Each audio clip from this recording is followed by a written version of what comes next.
అవకాశం ఇచ్చిన దేవునికి ఆత్మీయ తల్లిదండ్రులకి కూడి వచ్చిన వీళ్ళందరికీ నా హృదయపూర్వక వందనాలు చెల్లించుకుంటున్నాను.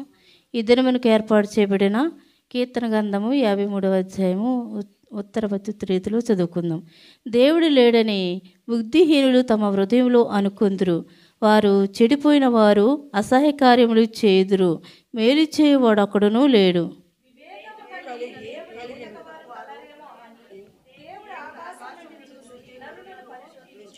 వారందరూ దారి తొలగి బొత్తుగా చెడియున్నారు. ఒక్కడునూ తప్పకుండా అందరూ చెడియున్నారు. మేలు చేయువారు ఎవరునూ లేరు, ఒక్కడైనను లేడు.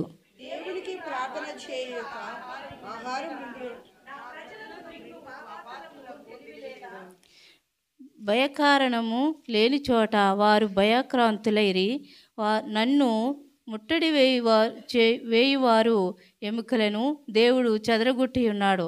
దేవుడు వారిని ఉపేక్షించును గనుక నీవు వారిని సిగ్గుపరిచితివి.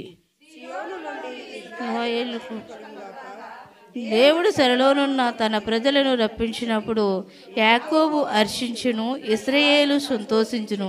దేవుడు తన పరిశుద్ధ వాక్యం దీవించును గాక. ఆమేన్. హల్లెలూయా.